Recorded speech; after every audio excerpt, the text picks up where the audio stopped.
The moment I knew the tides were turning at Vance Capital Management was not when they quietly removed my title from the corporate website landing page. It was not when strategic committee emails started bypassing my inbox, or even when my reserved executive parking space near the elevator was reassigned without notice.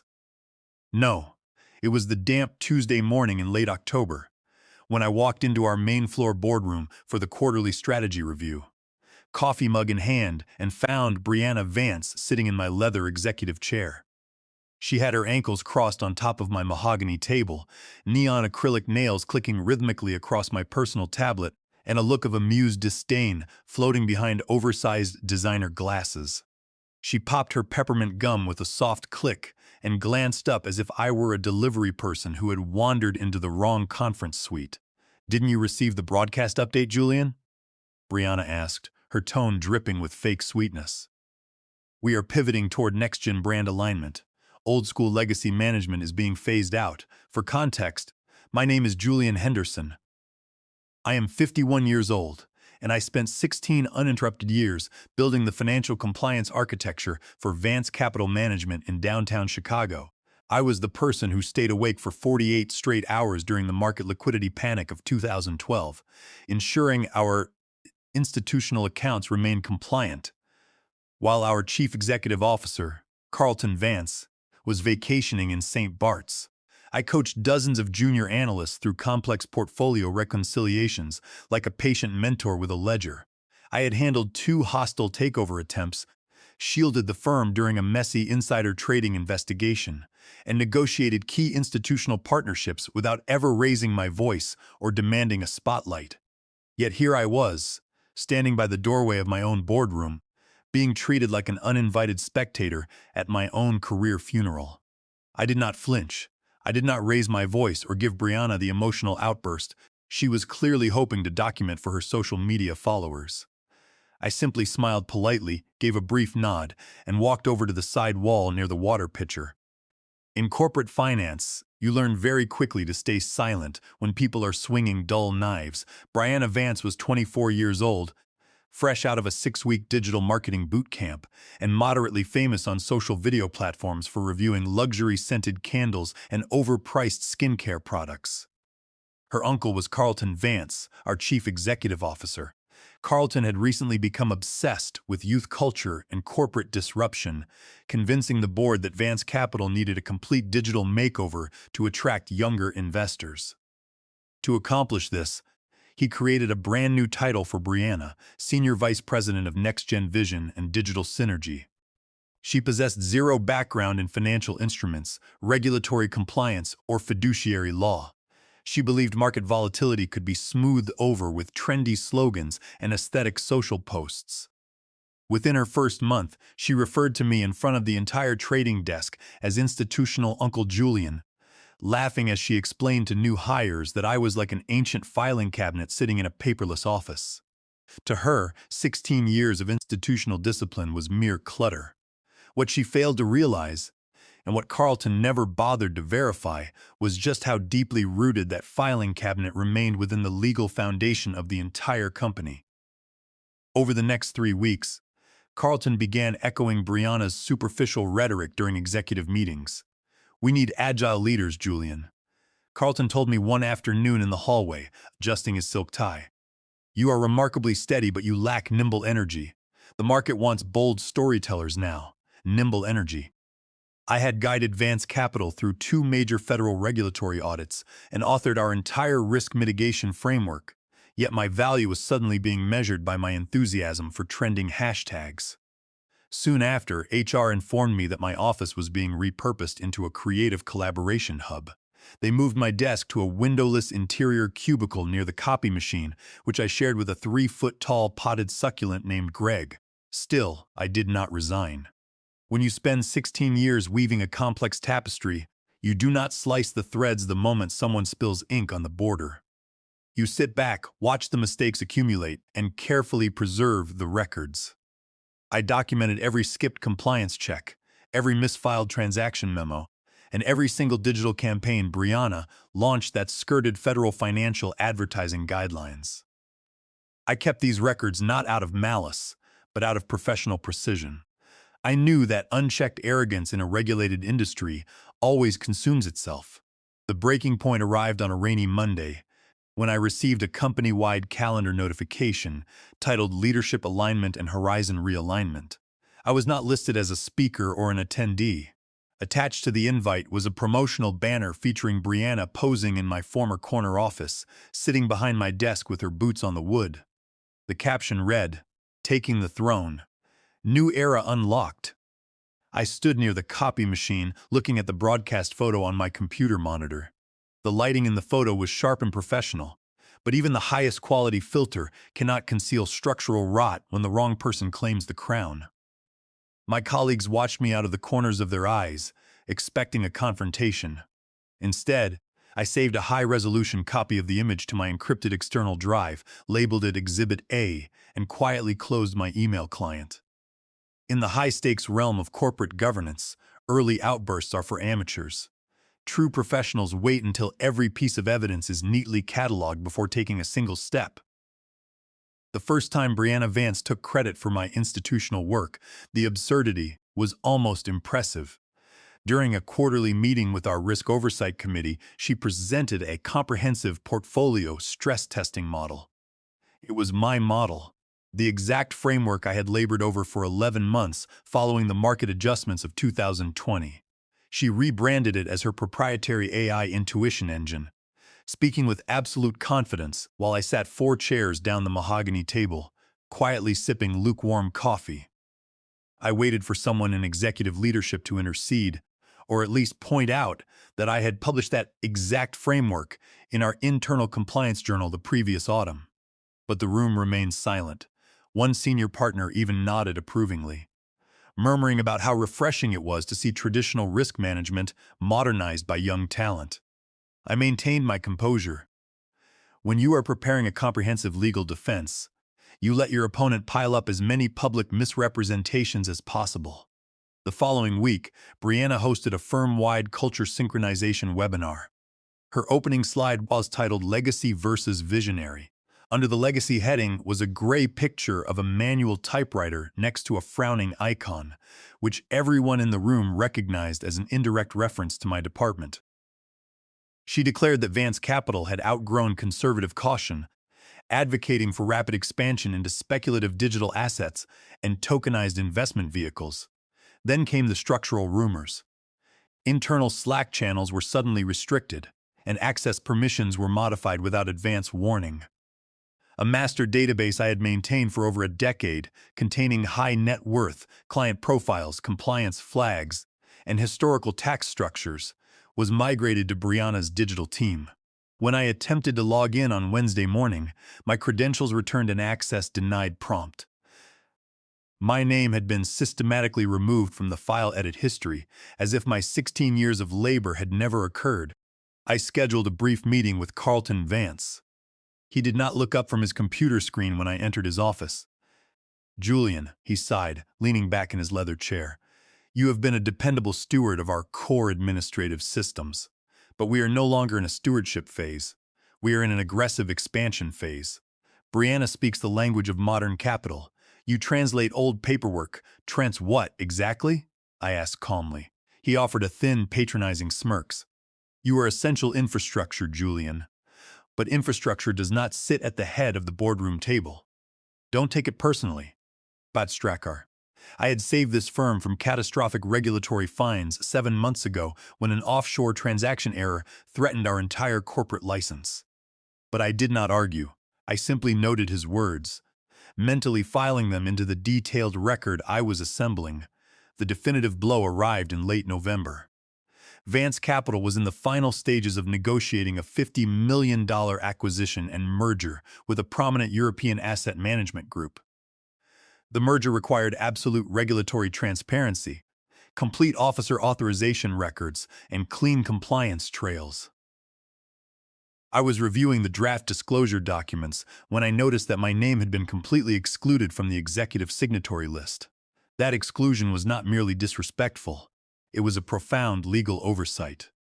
7 months prior, when Carlton was under federal scrutiny regarding an undisclosed foreign account, the board of directors had held an emergency executive session, To maintain institutional continuity and satisfy regulatory inquiries, the board voted unanimously to appoint me as acting managing director with full operational signatory authority.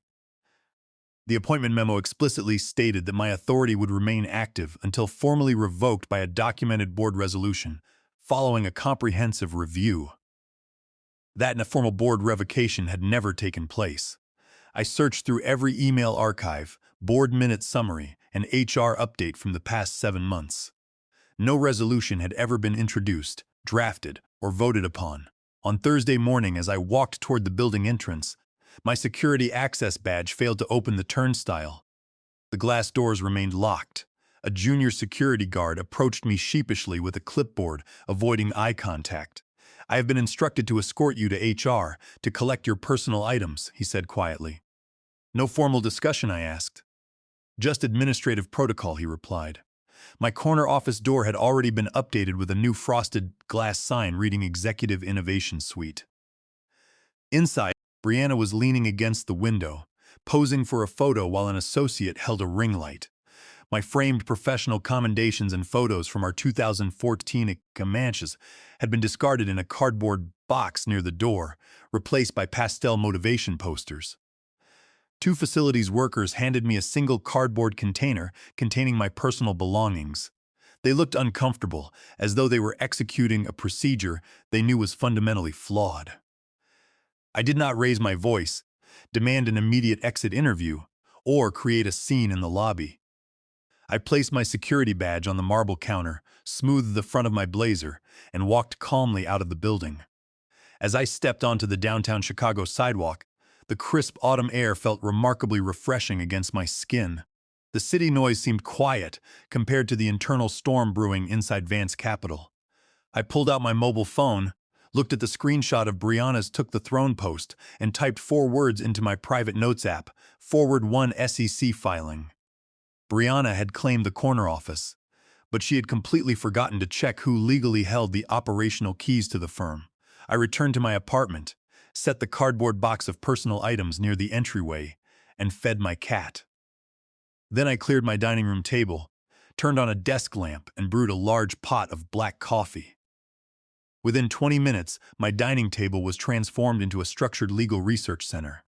Spread across the polished wooden surface were copies of my original employment contracts, board session transcripts, internal compliance memos, and public regulatory filings downloaded directly from official government databases.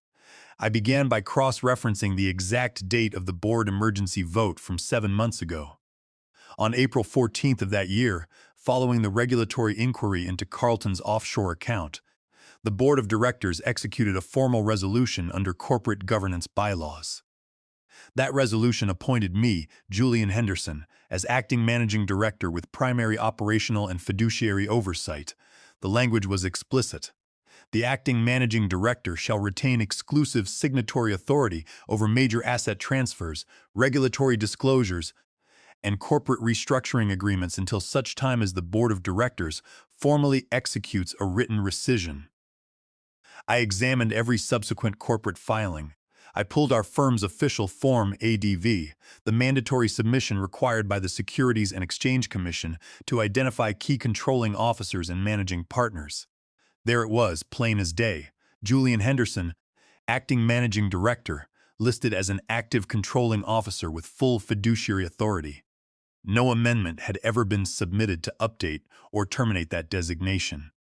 Under Title 17 of the Code of Federal Regulations, Section 275.204-1, investment advisors are legally obligated to promptly update Form ADV whenever material information regarding controlling officers becomes inaccurate.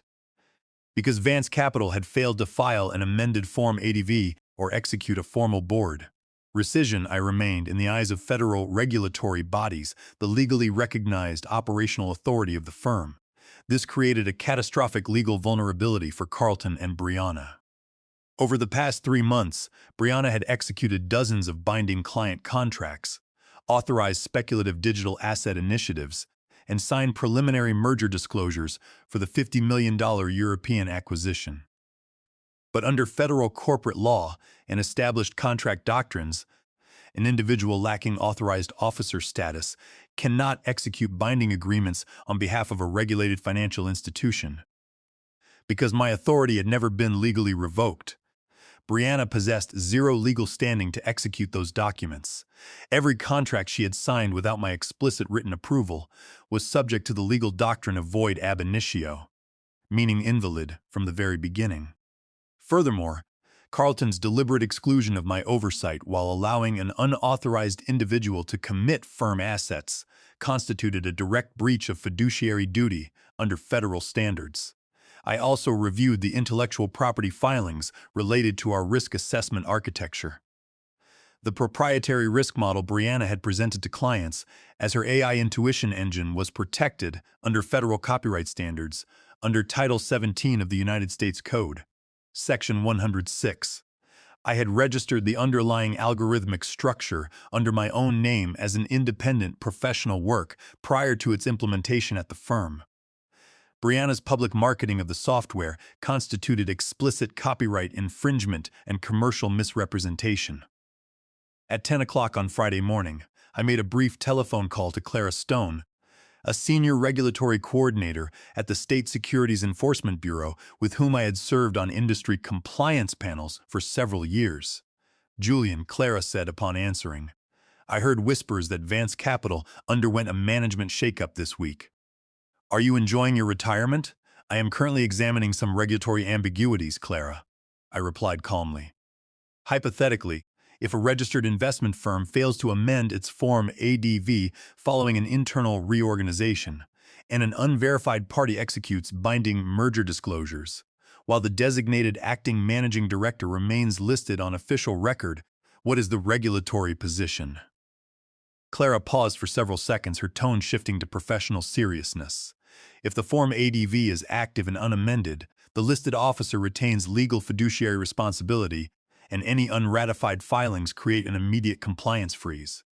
Is there an active issue at Vance Capital? I am simply reviewing my records, I said politely. Thank you for the clarification, Clara. After ending the call, I opened a clean document editor on my laptop. I titled the file Regulatory Alignment and Governance Notice. I did not draft an emotional complaint or vent my frustration. I constructed a precise, unemotional timeline of facts, supported by primary source documentation and direct citations to federal securities statutes. My 16 years at Vance Capital had taught me that raw emotion in a dispute is quickly dismissed, but verified legal documentation is absolute. Brianna had taken a photograph sitting in my chair, but she had left the entire corporate structure resting on a foundation that I controlled. I carefully formatted the document into 3 distinct sections: signatory authority, federal disclosure compliance, and intellectual property ownership. Each section was backed by time-stamped attachments and legal precedents. I saved the master file in PDF format, verified the digital encryption, and prepared to deliver the final notice. Sitting in my quiet dining room with a fresh cup of coffee, I reviewed the final draft line by line, ensuring every citation was bulletproof before proceeding. Every single exhibit was organized with numerical precision, ready to turn their arrogance into an inescapable legal maze. On Monday morning at 8:30, while Brianna Vance was likely preparing another social media story about executive leadership, I completed the final review of my notification package.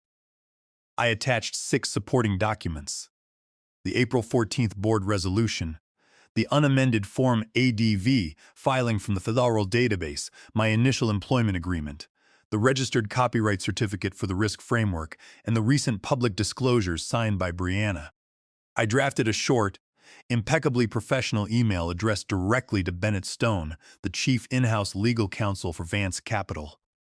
Bennett was a rigid, highly experienced corporate attorney who feared regulatory noncompliance above all else. Subject: urgent governance clarification and SEC Form ADV alignment. Dear Bennett, in light of recent operational shifts and my administrative separation from Vance Capital Management on November 21st, I am writing to ensure complete regulatory alignment regarding corporate governance records.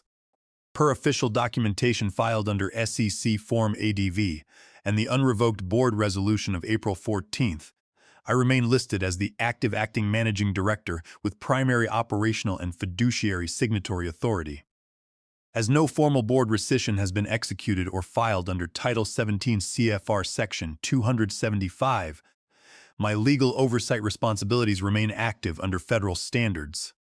I have noted that recent $50 million merger disclosures and client asset commitments have been executed without the mandatory signatory authorization required by our governing bylaws. To prevent material misrepresentation during the pending regulatory review, I request immediate clarification regarding how the firm intends to reconcile these executed agreements with official SEC filings. Respectfully attached for your review are the active regulatory records. No immediate public action has been initiated on my end, as I wish to allow legal counsel the opportunity to review these governance discrepancies. Sincerely, Julian Henderson. I clicked send. There were no exclamation marks, no bold font, and no threats of litigation. It was simply a factual mirror held up to their own incompetence. 20 minutes after the email was delivered, system logs indicated that Bennett Stone had opened the message. 10 minutes later, he opened every single attached PDF. I imagined the scene inside Bennett's corner office on the 18th floor. A veteran corporate lawyer sitting at his desk, reviewing the SEC database, cross-referencing the merger timeline, and realizing with sickening clarity that the entire corporate acquisition was built on invalid signatures. Every contract Brianna had touched was legally compromised, exposing the firm to severe federal penalties under Section 17 CFR, Section 240.10 B-5 for material misrepresentation. At that exact moment, Carlton Vance was presiding over a formal executive conference call with the board of directors and the senior acquisition team from the European asset management firm. They were discussing final closing timelines for the $50 million deal. The European partners were expressing excitement about expanding their market footprint, entirely unaware of the administrative sinkhole hidden beneath the firm's balance sheet, according to a senior associate who was present in the room. Bennett Stone walked into the executive conference suite without knocking. His face was completely drained of color, and his hands were visibly tense. He did not say a single word to the European executives displayed on the large wall monitors. He simply walked straight behind Carlton's leather chair, reached over his shoulder, and placed his smartphone directly in front of the chief executive officer. On the screen was my email, highlighted at the exact paragraph, citing the active Form ADV filing and federal signatory requirements. Carlton glanced at the screen, visibly annoyed by the unannounced interruption. But as his eyes locked onto the April 14th board date and the accompanying federal regulatory clauses, his expression transformed from arrogant composure to utter panic. The color drained from his face, his jaw tightened, and his breathing became noticeably heavy. "What is the meaning of this?" Carlton whispered, his voice cracking slightly as he looked up at Bennett. Bennett leaned down and spoke in a low, trembling voice that was picked up by the conference room microphone. Julian was never legally removed by the board. His SEC filing is active. Every document Brianna signed for this merger is legally void ab initio. We are facing immediate regulatory sanctions and criminal exposure if this proceeds. The European acquisition director on the video screen frowned, taking off his glasses and leaning toward his camera. "Is there an issue with operational signatory authority, Carlton? We require absolute compliance clarity before proceeding with closing funds."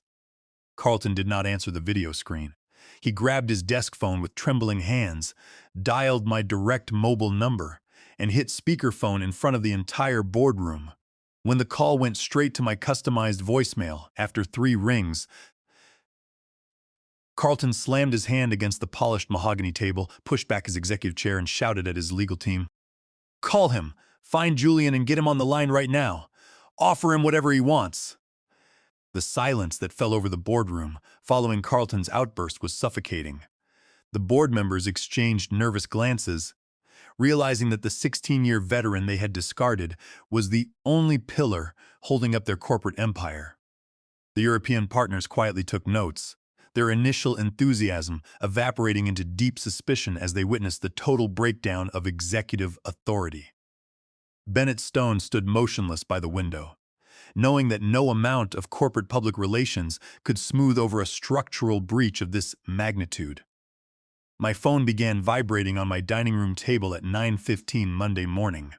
The caller identification displayed Carlton Vance's direct line. It rang for 30 seconds, stopped, and immediately began ringing again. I did not answer. I simply watched the screen illuminate, maintaining the steady calm of a professional who has already calculated every outcome.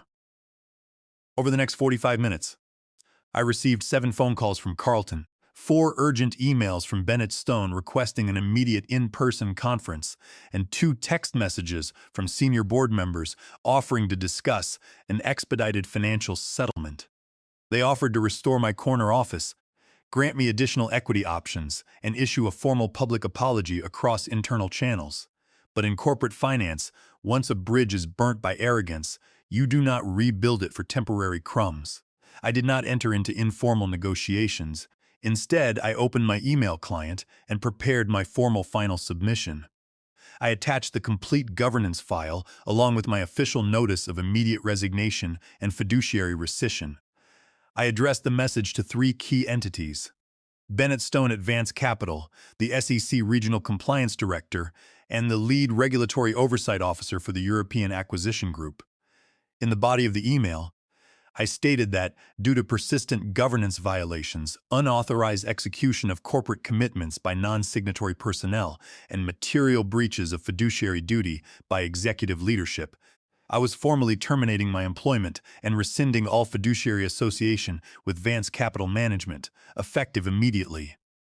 I noted that all future communications must be directed to my legal representation. I hit send. The regulatory reaction was swift and decisive.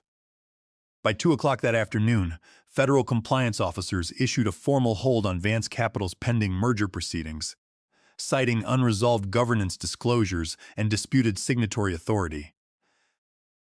The European Asset Management Group issued a brief public statement declaring that acquisition discussions had been terminated indefinitely due to material compliance defects.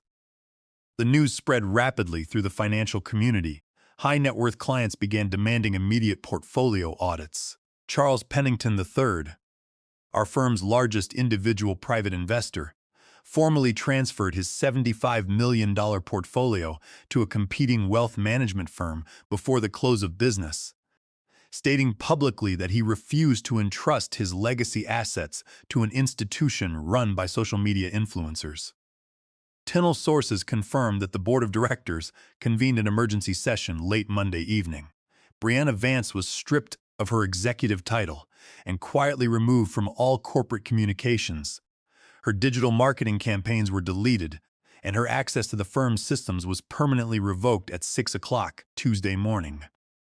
Carlton Vance faced severe scrutiny from the board for gross oversight and failure of fiduciary duty. He was forced to enter into an early retirement agreement, surrendering a significant portion of his equity options to cover the legal liabilities incurred by the aborted merger and subsequent client defections.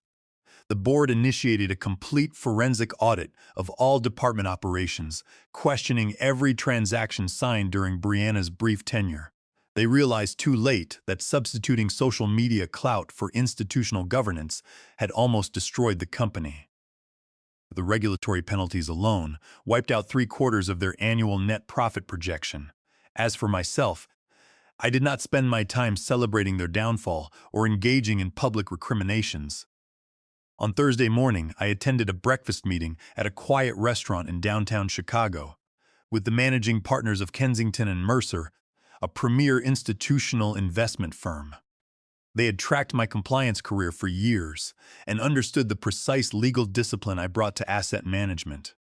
Before our breakfast was finished, they offered me the position of Senior Managing Director of Institutional Compliance, featuring a compensation package nearly double my former salary, full equity participation, and explicit board-level authority.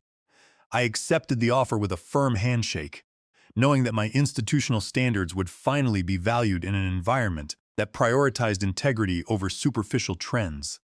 On Friday afternoon, As I was packing my briefcase in my new executive office overlooking Lake Michigan, my professional social network inbox pinged. It was a direct message from Brianna Vance. She had unblocked my profile. The message contained no text, only a copy of the selfie she had taken weeks ago in my former office, where she had captioned herself taking the throne. Below the image, she had typed 3 words, "Are you satisfied?" I looked at the message for a moment, offered a brief smile, and typed a 5-word reply, "Careful, some thrones are trapped." I did not send additional messages, nor did I check her profile again.